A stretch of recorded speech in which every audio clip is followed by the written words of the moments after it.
everyone, welcome back to the channel CCUK Resin, and this is gonna be a big experiment and I'm just hoping that it works. So those of you that have been following the channel know that I've been playing around with the Petri effect a little bit, and I've got my white sinker pre-made up, which is this 25% sinker, which I found worked the best for me. But I've only ever done it on a small scale for a pendant. So I wanted to see, and I've got a space on my wall, what it would look like on a large scale.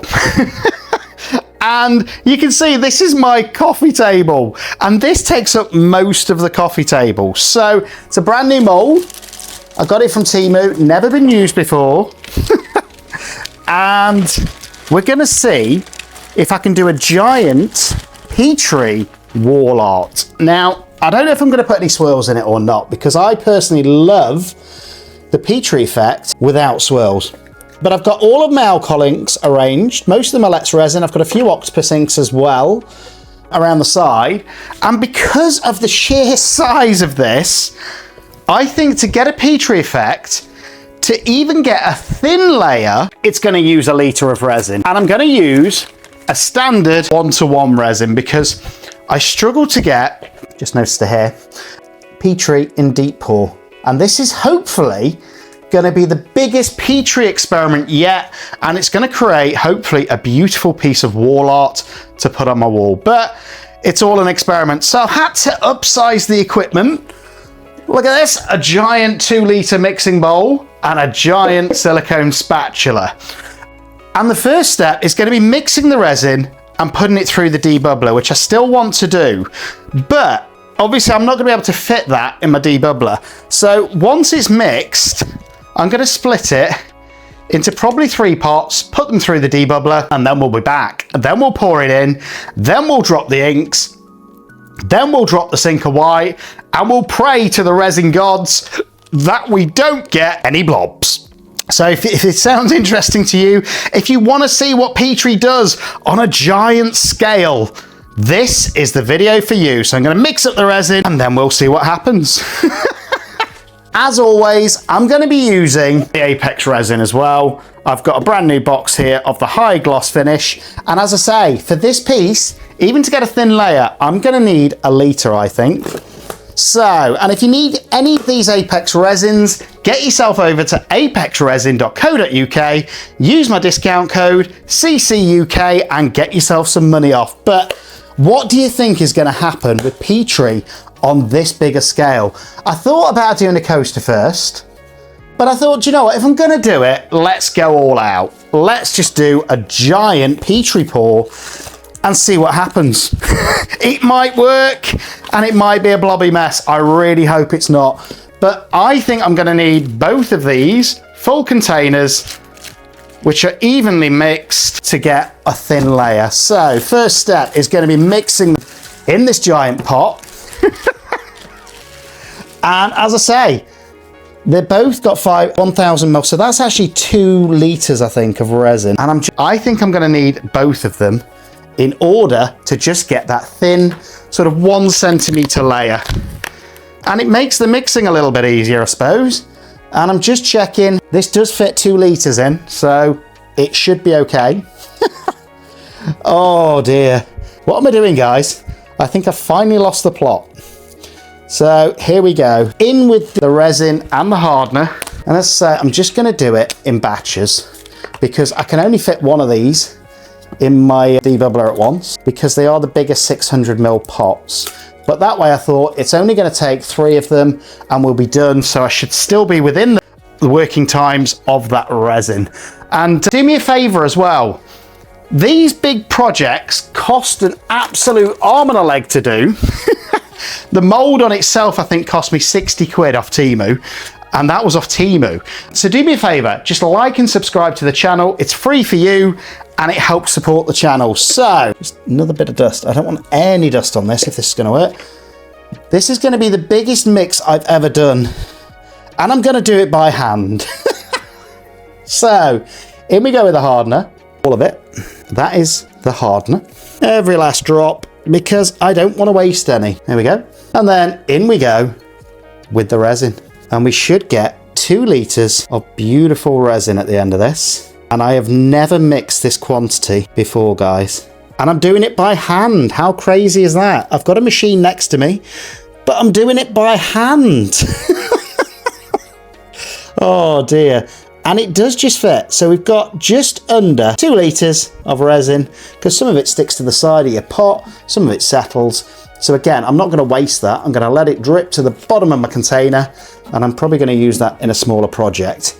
But now, I'm just going to stir it for 4 or 5 minutes with this giant spatula, and then we're going to put it in the debubbler. So I'm going to speed this up. Again, as always, going around the sides and the bottom, mixing up this resin. And I can see some bubbles in there from where I've poured it, but that's okay.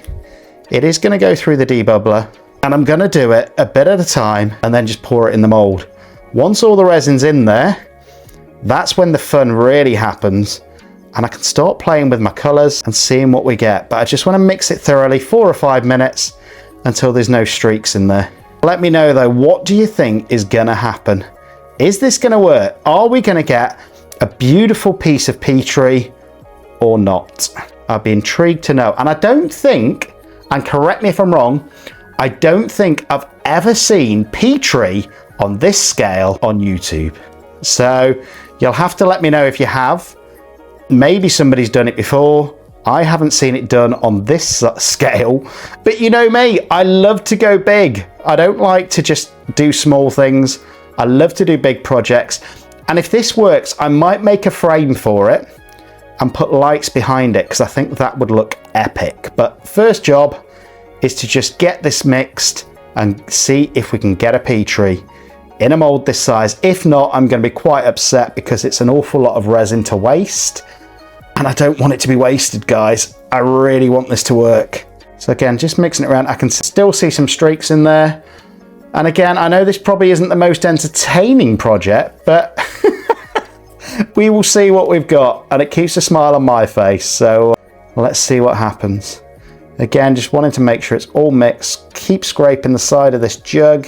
And then, as I say, once I'm confident it's mixed thoroughly, it will go through the debubbler.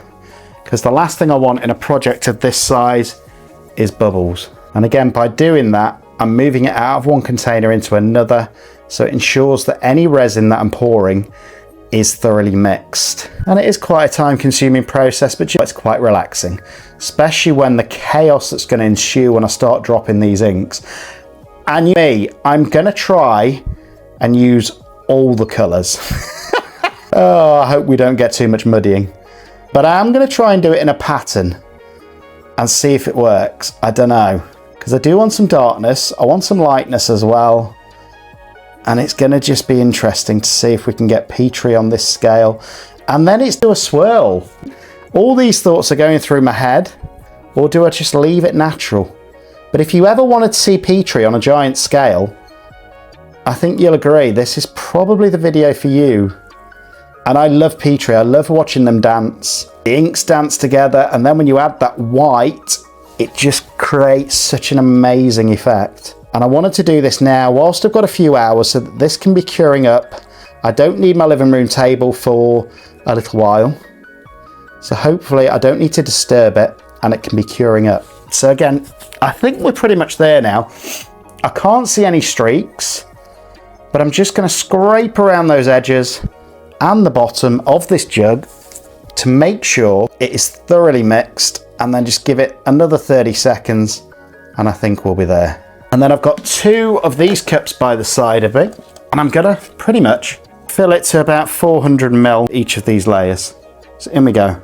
And by separating it as well, it helps prevent any flash cures. That's 400 ml in that one, and let's go 400 ml for this one. And this is a lot of resin, guys, so I am just praying that this is going to work. And then into the debubbler we go, 5 minutes each.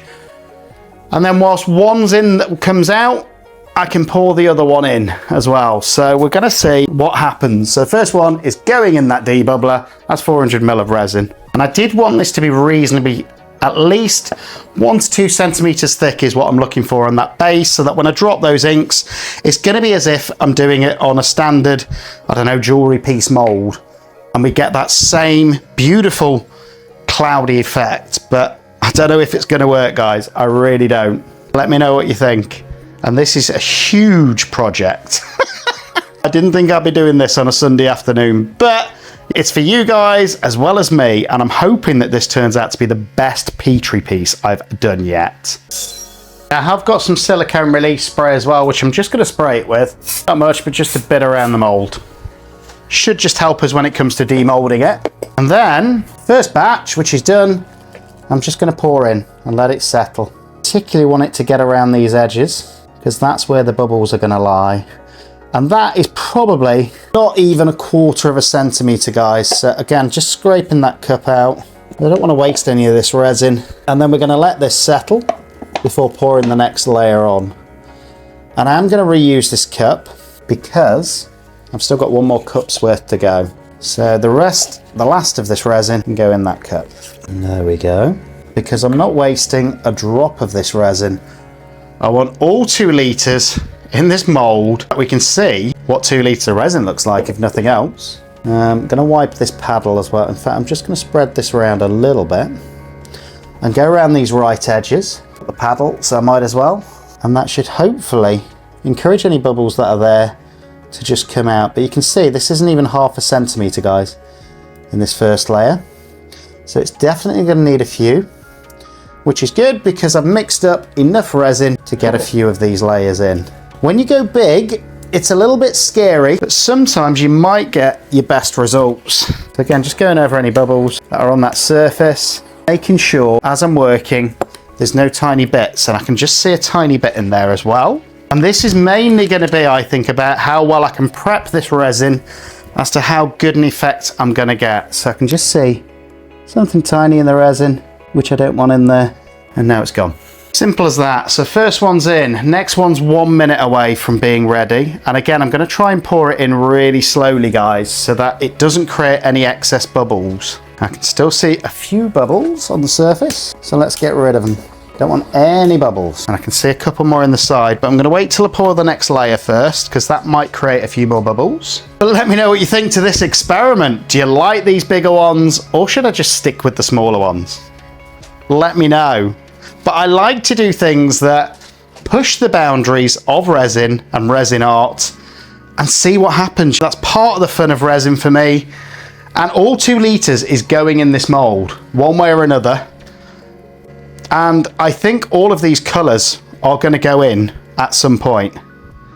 So it's going to be interesting. It's going to be about how we drop them and if they muddy or not. I'm hoping they don't. Do you ever get these crazy ideas and then think, why did I do this? That's pretty much the stage my head's in at the minute. But I'm hoping it'll be worth it in the long run, guys. So, batch number 2, and I'm gonna just, again, there's a couple of surface bubbles. Get rid of them, then pour it in really slowly. And part of this experiment for me is also just testing this mold to see what it looks like when it's full and how much resin it takes, because I'm thinking it would be a great mold for things like preserving flowers in, big bouquets, but I haven't actually seen it full yet. And again, each one of these cups I am going to scrape because I don't want to waste any resin. And also, if you scrape your cups, it makes them dead easy to reuse next time. And when you're using this many cups, trust me, you don't want to be throwing them away. You want to reuse them. So there we go. That is cup number 2 pretty much in. Just going to leave it upside down in the jug for now.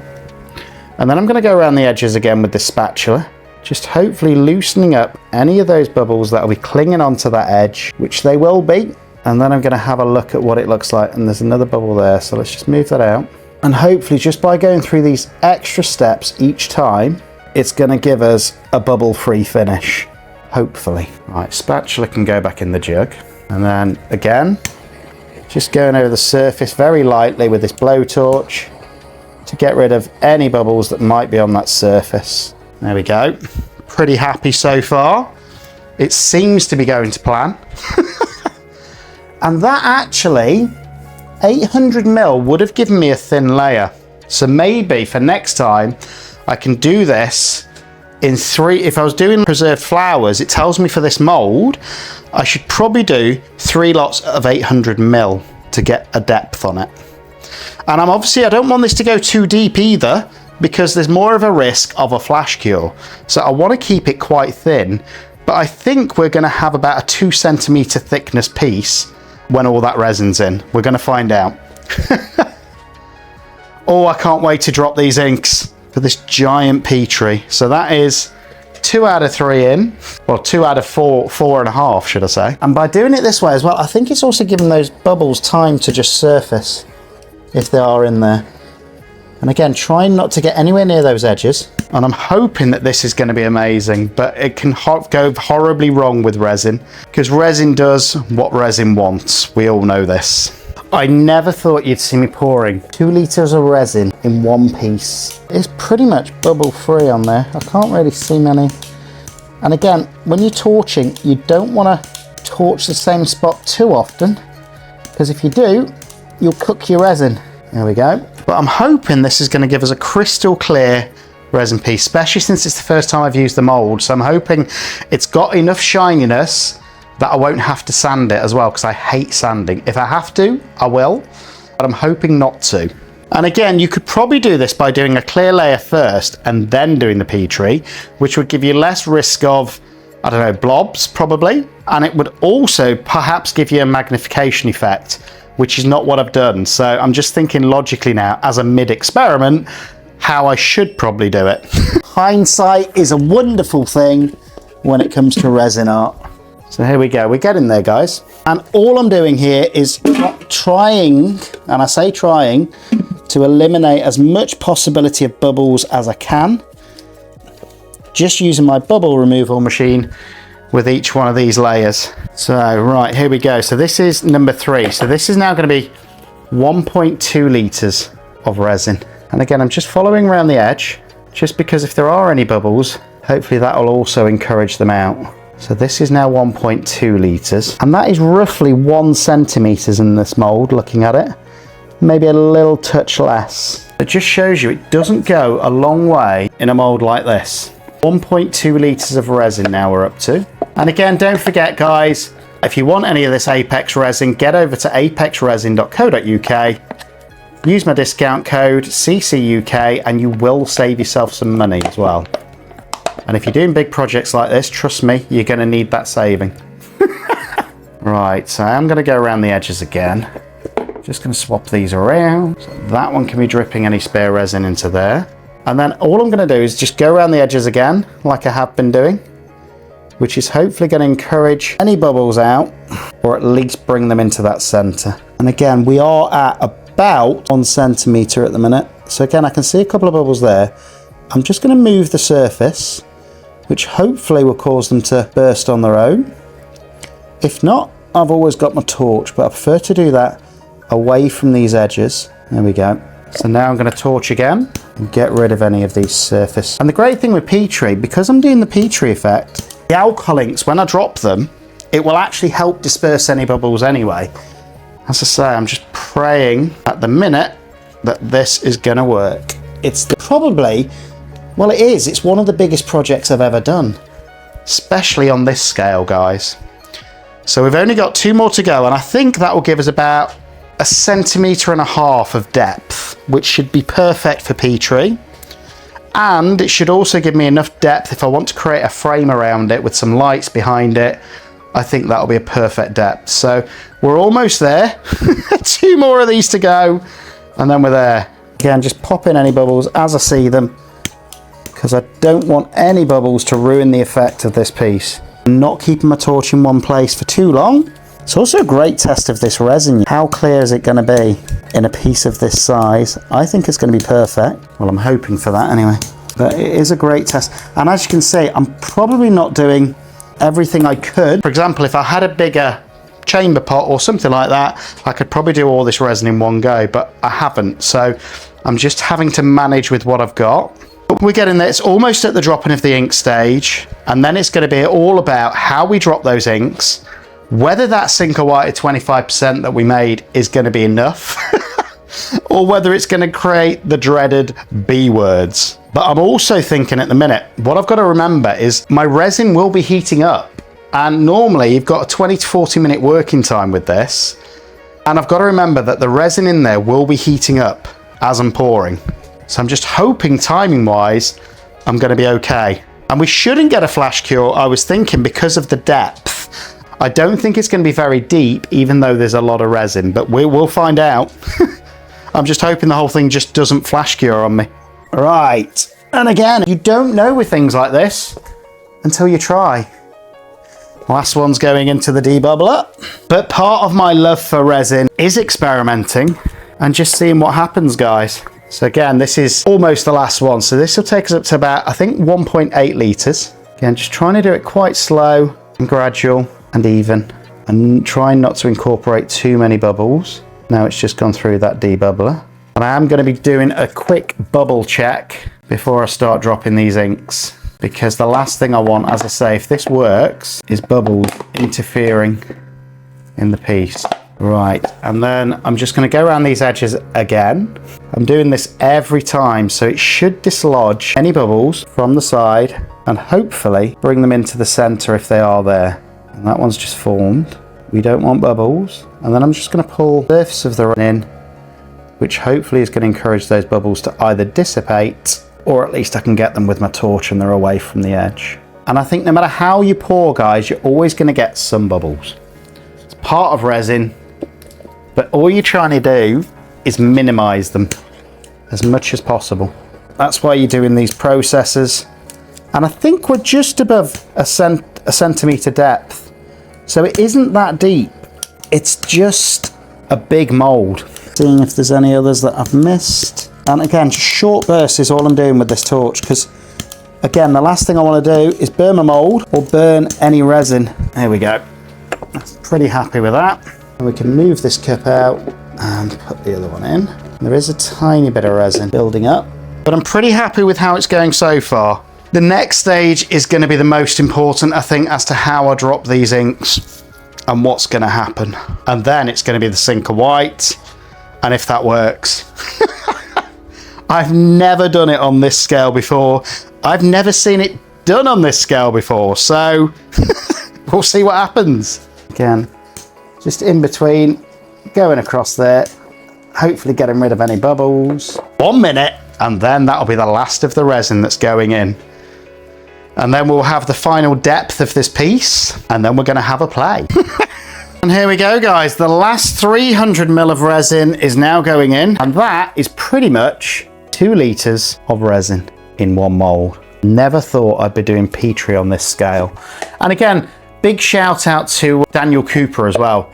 He's the one that really inspired me with Petri, and I know he's inspired so many others as well. So massive shout out to Daniel Cooper. If you don't follow him, what are you doing? Make sure you follow him and subscribe to him. And obviously, if you're not following me, do me a favor, guys, and subscribe to the channel. Costs you nothing, but it's the only way that YouTube knows that you're liking the content and you get to see it grow. And don't forget, we do those Q&A lives every Tuesday evening at 8 PM. So if there is a resin artist that you haven't seen on there, that you want to see on there, do me a favor, just reach out to them and say, look, I've heard that Andy from CCUK does these lives every Tuesday. It'd be great to get to know you a bit better, and get him to reach out to me. Now I'm just having a look around now, and I've just spotted a hair. I don't want a hair in there. So I'm going to get a little dabber. Now this is going to be, I suppose, that final inspection for me before we go in with those inks. So it's really important that I spot any hairs like this, and I certainly don't have hairs that long, so it's not one of mine. And there's a bubble just there, so that can come to the surface as well. And anything I don't want in this resin now, this is my only chance to get it out. The dust, another bit of dust. And if you're doing something on this scale, take the extra couple of minutes it takes to do this, because you will regret it if you don't.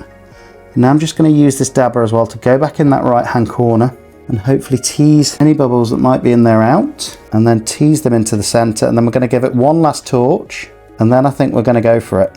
Pretty happy with how it's looking. I can't see too many bubbles. Another bit of dust. Amazing what you can see in your resin once you've poured. A little bit of fluff, that could have been off my beard. But these tiny specks of dust could ruin your piece, guys. So just take your time and get them out. And then these bubbles as well. So last torch. Good job, because I think my blowtorch is running out of gas. And don't forget, once you've dropped your inks, you shouldn't really do that because of the alcohol. You could very easily set your workstation on fire if you do that. Right, one last look. I can't see any more bits anywhere. Well, maybe that was that. Oh, there we go. I'm pretty happy at this point that most of those bubbles are gone. Just having a look around at an angle, and then we can start dropping these inks. And as I say, with the amount of alcohol that's going to go on this, I think they're actually going to help. So now's the fun part. And I am going to get a drawing pin ready because I think there'll be some of these colours that I haven't opened yet, which in itself is quite exciting.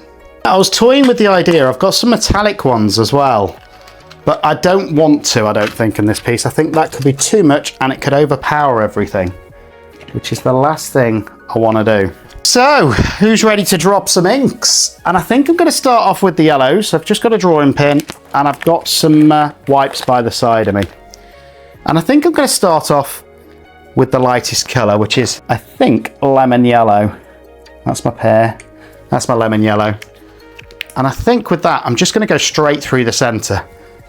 Always shake your inks as well, which I didn't, so shake it up. And I'm going to go right down the centre with this. No particular pattern, but I want it to give us that coverage pretty much all the way down the centre line. And this is the lightest yellow, pretty even. So that's my lemon yellow. My next lightest yellow, I think, is the citrus yellow. I'm just having a look. I'm going to go with the medium yellow, I think, versus the dandelion yellow. So again, these are different colours, and I'm going to try and build them up either side. And I don't know, guys, this might not work. It might, and I'm hoping we're going to get a pretty cool effect. It's going to use a lot of ink, and it's going to use a lot of Zinc white when I get to that point. But I just wanted to experiment. I don't think I've seen anybody experiment with Petri on this scale before, and I wanted to see what it would look like. And I've got a space in my bedroom wall where I wanted some Petri, but a little jewellery piece wasn't going to cut it for me. So that's that yellow, which was the medium. Now I'm going to go in with the dandelion yellow. This is just yellows at the minute, guys. A bit darker. And hopefully this is just going to give us some depth in colours. But as you can see, I'm using quite a bit of ink. And then the question is going to be, am I going to mix them up or not at the end? Don't know at this point. I really don't. It'll depend on what I feel like doing at that point, if I'm being honest. So this is just the yellows, guys. There we go. So next, I think I'm going to use a bit of the pear, actually, which is almost an ever so slightly greeny colour. And I don't care where they drop, because part of this for me is going to be how the resin wants it to go. It will go, because these inks will act differently depending on the colours. They'll push further and spread further. That's that pear. And then next you're going to see a real colour difference, because we're going to go with apricot, which is almost an orange in that corner as well. And I don't mind if these intermix a little bit, because don't forget, I'm going to try and get pretty much all of these colours in. Oops. And what's really going to, I think, make this piece is when I start dropping that white sinker on and we see what we get. But I am liking this so far. I've not ruined it just yet. And I say just yet because it may happen later on. And as you can see, some of these are already intermixing into those yellows and just giving us different effects. And I am going to put one or two just in that centre bit, just where I can see a bit of transparency and see what that does. Let's say at this point, this is all an experiment. So that's my yellows. Now I've got orange side of me as well. So let's use some orange. And this should give us just another depth of colour, hopefully. And that one's seized up. Let's use the other orange. No, let's use the drawing pen. That's what it's there for. No white, but it's decided. Doesn't want to come out. Let's try now. That's better. And you can already see the differences in these colours. Letting it spread, do its thing. And that's the thing, I don't want to have too much control over this. I want the colours to almost do their own thing and just look at them dance. This is part of the magic of resin art for me. It's just playing and seeing what happens. There we go. So that's the orange. We can move that to the side. What's this one? Oh, this was the standard yellow. I didn't use any of that. So let's just go down the centre with some of the standard yellow, which again is going to help push them out and cover up any gaps, because I don't want any of this to be transparent. There we go. It looks a mess at the minute, I'll be honest, but we'll see if it does when it's done. Now I'm going to go in with some reds, I think. Let's go in with some red. This is just the standard red, so let's have a little bit of red. And as you can see, there's no particular order I'm doing this in. I'm just playing, for want of a better word. And I do think when it gets to that stir point, I am going to stir these just to see what happens. This is that beautiful rich red. Now I think I've got a few other reds here. So we've got Sagittite, we've got Cranberry, which I think is a bit of a dark one. I've got Purplish Red, I've got all sorts. Let's go with some Cranberry next, which again, it's got pinkish tones to it. And this is just fun, guys. It's playing with your inks, doing something that most of us have probably thought of doing, but never actually done. And that's what I like to try and do on this channel. Just come up with the ideas that we all have and none of us do. And it's through the fear of it going wrong, which, let's be honest, this could go wrong. But I don't want any transparentness on this either, so I'm just going to put a bit on the side as well there. And we're not going to know the true effect. Now I've got purplish red here, I've got orchid as well, which is pinker, some rapeseed as well, which I think is a bit purpley, got some magenta, which is pinky.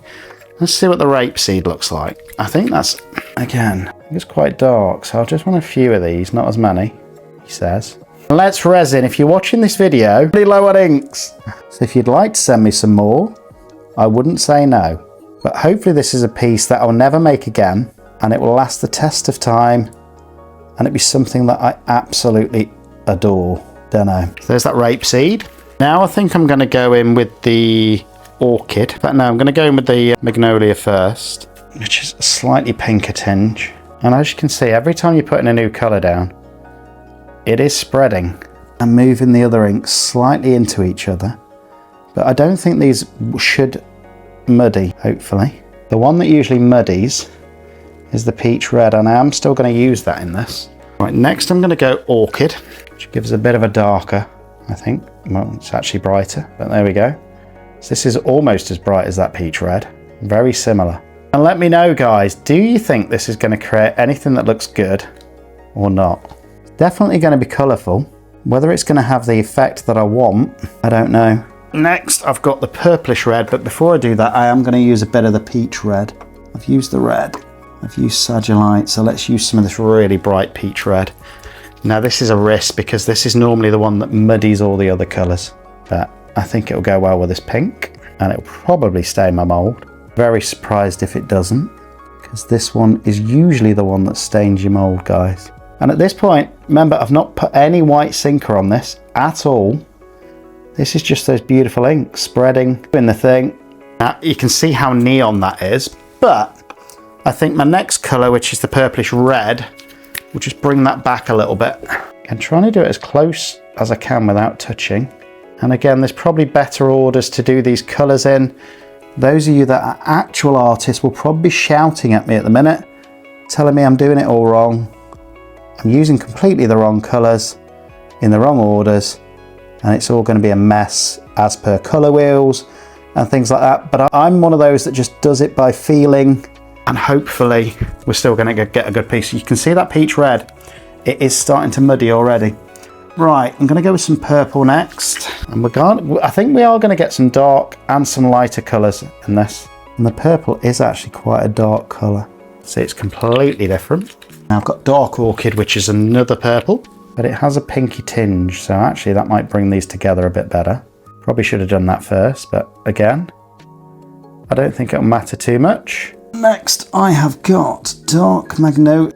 In fact, we haven't used the dark magnolia, so we are going a bit lighter here. That's the peach red. Dark magnolia, which is another purpley colour. One in there, just for fun. And I'm loving these colours. I really am. I'm just hoping we get a cool effect at the end, which there is certainly no guarantee of. Now do I go greens or blues next? I'm thinking blues. And I want something to lighten this up a little bit now. So I think I'm going to use my favourite blue, which is cerulean, followed by some aqua. Where's my cerulean? There it is. And that'll just give us a bit of a lightness. And it's such a beautiful colour, this cerulean. I'm hoping that this will just give it a little bit of lightness between the darkness, because we are going to get darker again in a minute with the blues. That's that cerulean. Beautiful. Next I'm going to use some aqua, which again is a reasonably light blue, but not quite as light as the cerulean. And this, no matter what happens, whether I choose to stir it or not, I think it's going to be a very colourful piece. So that is that aqua. Now midnight blue is almost black, so I want to save that till the end. I'm going to go with blue next. Now I am going to use the midnight now to give it a bit of darkness between the light, if that makes sense. So we're going to have a bit of depth now with this midnight blue, and it's really dark, hopefully without it spraying like that, and it's decided to stop working. Let me just grab the other one. I think that one might have been the end of that bottle actually, which will be a bit annoying because I don't have my other one to hand. Let me just put this pin back through and we'll see. There we go. I still think there's some in there. There is. This is the dark midnight blue. Don't forget that most of these colours will lighten up as soon as we go on with that Sinker white. But I have got to hurry it up a little bit because I think we are going to run out of time for that to happen. So that is that midnight blue. And then I think I'm going to go in with the turquoise. And then into my greens. So turquoise and turquoise. There we go. Then I'm going to go yellow green, which is quite a light one. And then the citrus green, I think, just to lighten things up a little bit. Whoops, didn't want that to happen. Show must go on, as they say. That is that yellow green. Now the citrus green. Now the standard green. What do I go with? Let's just go with the green. I'm not a big fan of the olive green. Let's put a couple of drops in it, just so it's been in there. There we go. Now the green, coming towards the end of this now. Well, we're not. We've still got the white sinker to go yet. That's the green. And then I think at the end, I'm just going to finish it off. I think to bring it together with some reddish brown and some coffee at these ends. And I'm hoping I might even put one drop of black in. Do I go coffee or do I go brown? Let's go coffee, just because I love coffee. I think I've got one open. Maybe I haven't. Let's open one up. A touch of coffee, which again, it's a slightly different brown. Just in here. And then the last colour, I'm going to go in the corner with some black. And then it's going to be all about that white sinker. And it helps if I've got a black with some left in. Just brown. I'm sure that still had some in. I'm out of black. Who would have thunk it? Let's go a bit different then. I've got some octopus inks at the side of me.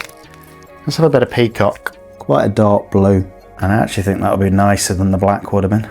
There we go. That is pretty much, I think, very colourful. Wow. Now, the question is here, do I intermix them or not? I'm only going to do this piece once, and if I don't, I'm probably going to regret it.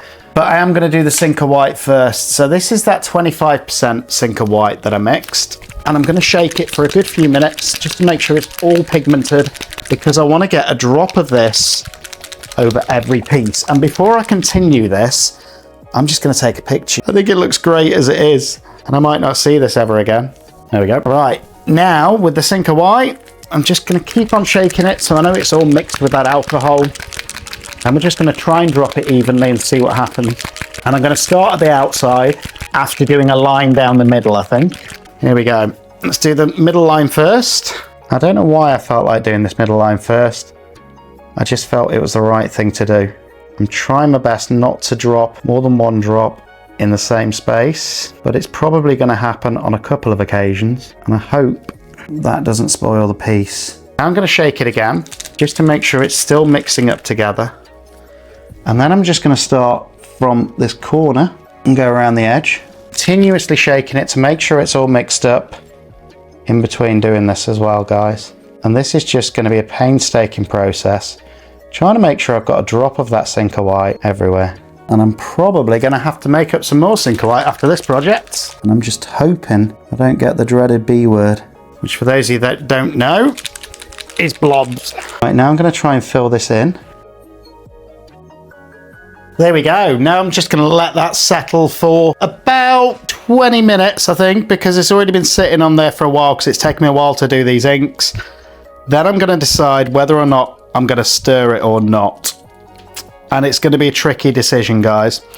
Let me know what you think in comments, but I'm just going to leave it like this for now. And now I'm going to get tidied up whilst I wait for this, but we'll be back in about half an hour. Probably 40 minutes, actually, I think. 40 minutes, then we'll decide if I want to put any stirs in this or not. I might just put a couple in going down that centre. I don't know yet. Or I might just leave it natural, because I love the way it's all pulling together and pulling in now. So we're going to leave it. Come back in 40 minutes. I'll see you then. Right, so it has been about 40 minutes.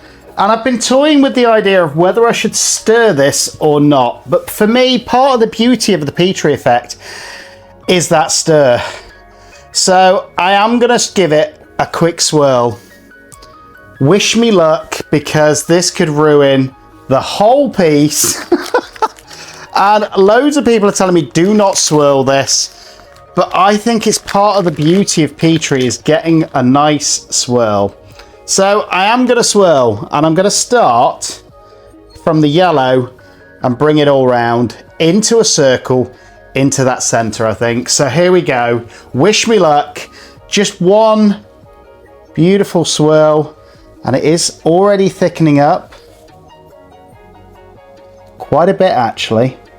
I think I've timed it slightly wrong, but I'm still going to swirl because I've started now and I can't stop.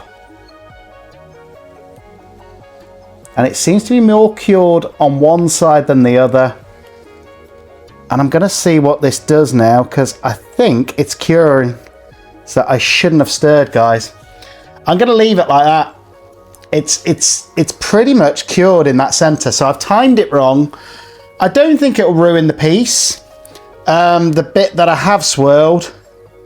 In fact, let's carry on. Let's just get it so it looks like it should have happened.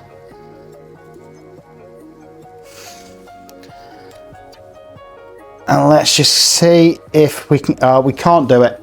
So I'm going to have to leave it at that, guys. And I may have just ruined the whole piece by doing that, by timing it wrong, because I didn't realise it would have cured up quicker with it being such a big piece. But we'll see. That bit worked. But then in the centre, it's already cured. So we're going to have to wait and see what happens. I am going to put another quick coat on the back anyway, just to cure everything up.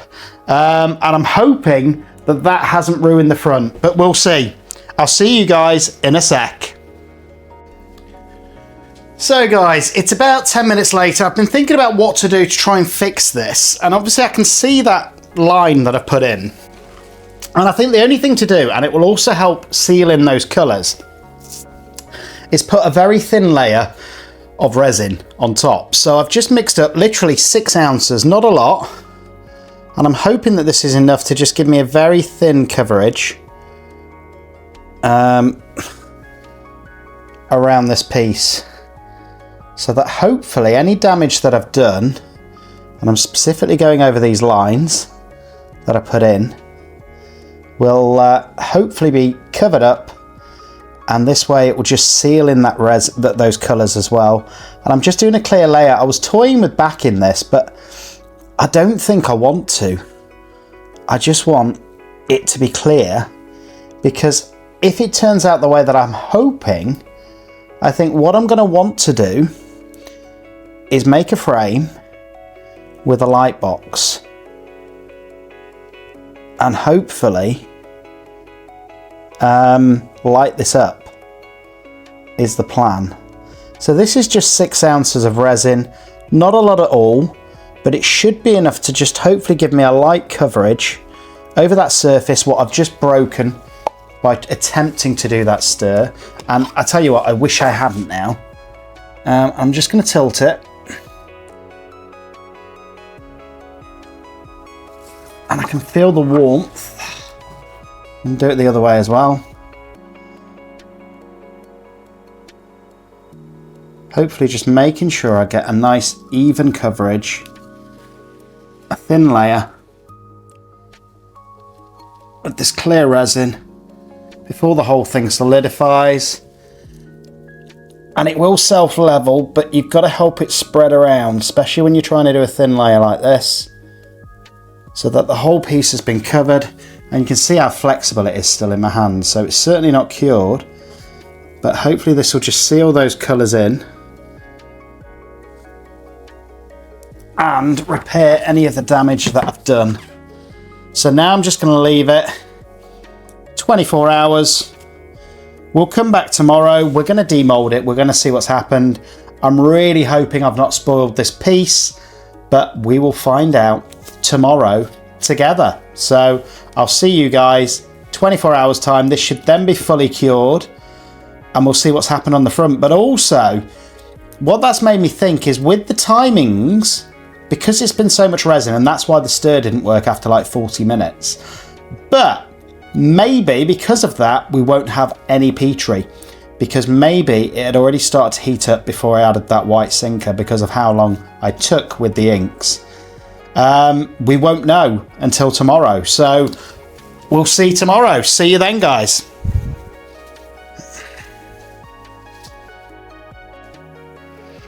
And here we go, guys. It is the next day, and I cannot tell you how excited I am for this.